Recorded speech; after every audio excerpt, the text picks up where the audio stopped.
Muy buenos días, Laura, ¿nos escuchás? ¿Cómo estás, Jessy? ¿Cómo estás, Sol? Hola, Lu, ahí Laura. en diferido. En diferido, sí. ¿Cómo va? Bien.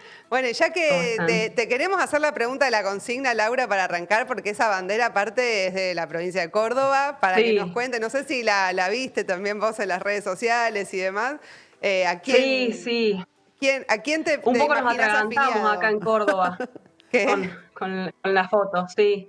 Desde esa foto de la organización esta, PUA, hasta la vandalización del homenaje a Agustín Tosco, Ujú. la Ah, verdad que también fue lo vi, fuerte, sí. más allá de la risa, ¿no? Ujú. Pero yo pondría en esta organización a un legislador con el que he compartido banca en su momento, que es García Elorrio, que fue el responsable de interponer un recurso de amparo contra el aborto no punible en Córdoba. Así que creo que se merece integrar Lo ponemos esa primero, Lau. organización. Muy bien, Así bueno. es. Y contanos Bueno, un poco la recomendación del día de hoy.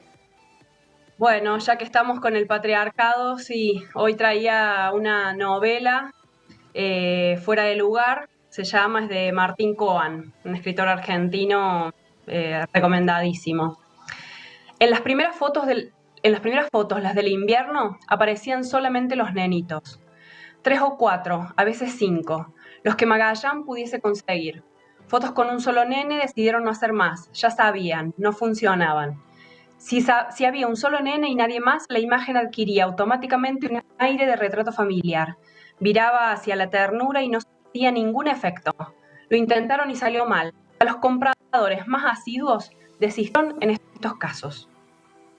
Así comienza la novela Fuera de lugar de Martín Coan, escrita en 2016, y empieza como empiezan varias de las novelas de Coan, porque si hay algo que decir al principio y de frente. Esa pareciera ser la clave. En Dos veces junio, modo, el narrador comienza preguntando: ¿a qué edad se puede comenzar a torturar a un niño? Si hay que golpear, que la patada entre directo a la boca del estómago. Porque en el caso de Fuera de lugar, además, el objetivo es correr esa representación, me parece, de la infancia como un lugar idílico, la felicidad total. Es el revolucionario ruso León Trotsky, de quien esta semana se cumplen 80 años de su asesinato en manos de un sicario stalinista. Bueno, ustedes lo tomaban y haremos actividades que pueden seguir en La Izquierda Diario. Es Trotsky quien señala en su ensayo autobiográfico Mi vida que la construcción de la imagen de una infancia feliz tiene mucho de operación ideológica de las clases dominantes, de los privilegiados. Y esta construcción imaginaria tiene un lugar precisamente a través de la literatura. Los que gozaron de una niñez con todo asegurado y además sin tristezas, en las familias hereditariamente ricas y cultas, entre caricias y juegos, suelen guardar de aquellos tiempos el recuerdo de una pradera llena de sol que se abre al comienzo del camino de una vida, dice Trotsky. Sin embargo, para la mayoría de las personas, los y las desposeídas, el recuerdo de una infancia suele ser un momento sombrío, plagado de privaciones y carencias. La vida descarga sus golpes sobre el débil. ¿Y quién más débil que los niños?, pregunta Trotsky. Esta pregunta nos lleva a Fuera de lugar, porque son aquellos niños fotografiados por adultos que recrean escenarios, interiores y exteriores, al aire libre, para montar el escenario de un juego inocente y de una desnudez cultural, además de la literal, según se le ocurre a uno de los cómplices de este abuso. Son niños que un cura responsable de un hogar para huérfanos y padres ausentes ofrece para el negocio de la pornografía infantil. Esta novela de Dura, Coan es un una novela policial con, negro. Sí, sí, difícil el tema también, ¿no? sí. Sí, es un policial negro con una estructura no tradicional, justamente que trabaja la problemática de la explotación infantil para la pornografía. Está muy lejos de esa idealización de la infancia. Y bueno, acá aparece en primer plano un personaje como un cura, ¿no? Para que no queden lugar a dudas. Es un cura que entrega a los niños para ser fotografiados, aunque el negocio se le ocurre a un comerciante que lleva productos hasta la frontera con Chile y por ahí se le ocurre pasar estas fotos. Hay fotógrafos y el rédito económico se divide entre tres. Obviamente el cura se queda con la tercera parte además negocia su poder porque es el que tiene a disposición el recurso.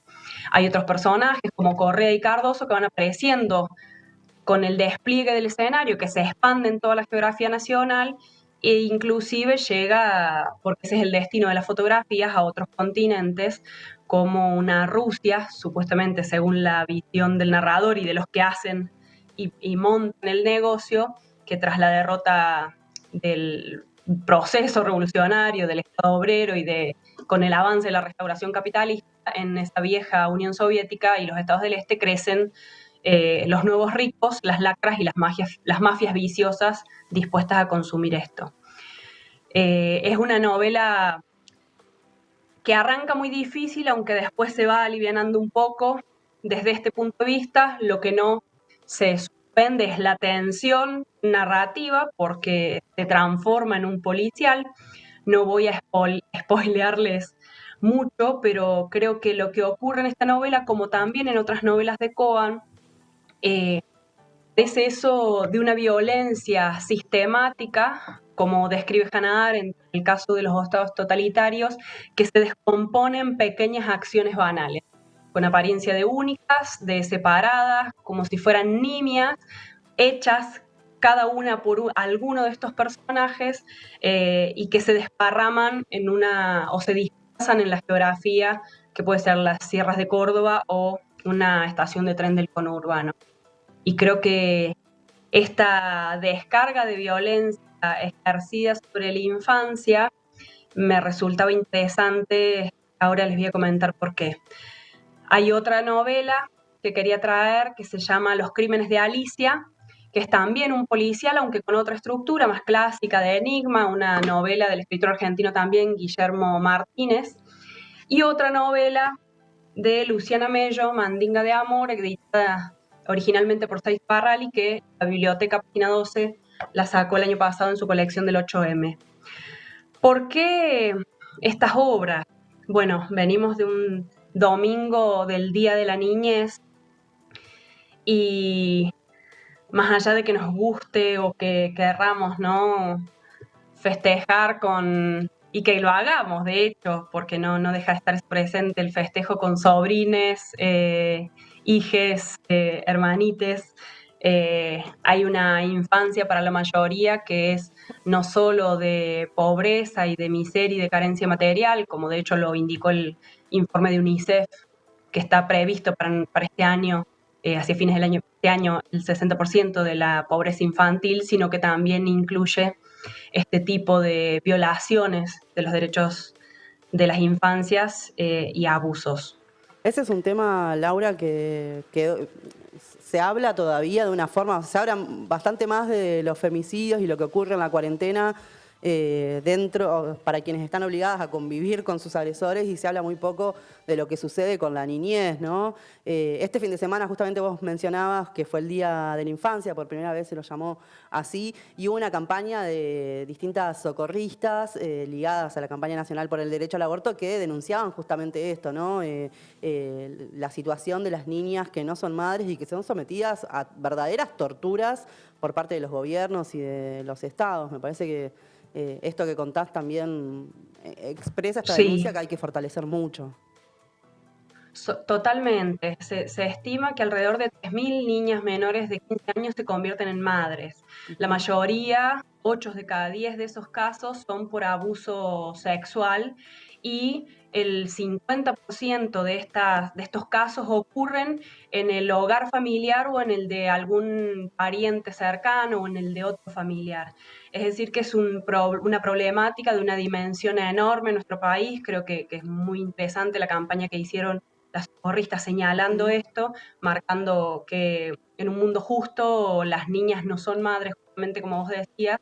Y creo que lo otro que queda de manifiesto y viene a cuento un poco de esto que decíamos un poco con sorna de la agrupación Patriarcales Unidos Argentinos, que no es casual que Cohen lo ponga como un primer actor en esta novela y que la iglesia parezca encubriendo también estos crímenes. ¿Por qué? Porque hay otro gran porcentaje de los abusos que ocurren en instituciones escolares, muchas de ellas que tienen vínculo con las iglesias y en particular con la Iglesia católica, ¿no? Bueno, los casos de pedofilia señalados por las víctimas del abuso eclesiástico, como se llaman, sobrevivientes del abuso eclesiástico, creo que no dejan dudas. Hay una peli muy buena que se llama Spotlight, que tenemos recomendaciones también en La Izquierda Diario, que muestran esta realidad del encubrimiento, que es uno de los primeros casos que sale a la luz. Que costó mucho que se instale aparte, Unidos. ¿no? Que llegue la denuncia a darse a conocer. Es un poco lo que muestra la película. Y estamos hablando de miles Totalmente. y miles y miles de curas implicados en estos casos. Sí, 100.000 personas estiman solo en Estados Unidos desde 1988, cuando esta organización empieza a tomar las denuncias, ¿no? Es brutal, brutal, brutal. Bueno, acá tenemos el caso del Instituto Próbolo, el caso del padre Grassi, el caso del cura que se suicidó para no ir preso en La Plata, creo que fue hace unos meses, ¿no? Que cubrimos también desde La Izquierda Diario con un laburo enorme de Daniel Sato. Sí, siempre bueno, te y después la otra parte que lo mudaron de un lado al otro, que para construir, o sea, la impunidad los van moviendo de lugar, como pasó en el Próbolo, ¿no? Totalmente. Ya con antecedentes incluso. Totalmente. Entonces, bueno, y después la otra pata, que es la justicia que revictimiza, que inclusive muchas psicólogas y familias denuncian lo que se llama el síndrome de alienación parental, que es el modo en que deslegitiman el relato de niñez, diciendo que hay algún adulto que lo influencia y que lo lleva a hacer esas falsas. Realmente es una problemática enorme.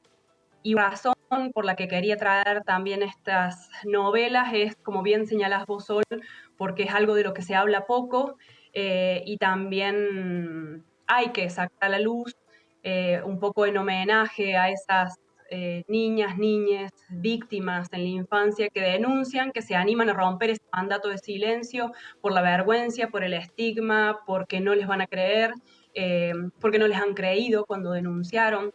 Inclusive en el propio ámbito familiar, es que quería traer estos relatos y porque también frente a este mundo putrefacto vale la pena recordar ante este aniversario de León Trotsky cómo él en una carta a su hijo le lega el deseo de que con la organización, ¿no? Porque esto es fundamental justamente para salirnos de esos lugares de víctimas y pelear contra este mundo injusto, que la vida, a pesar de todo, es hermosa, hay derecho al disfrute y por eso que las futuras generaciones la liberen de todo mal y opresión y la disfruten, la vivan plenamente.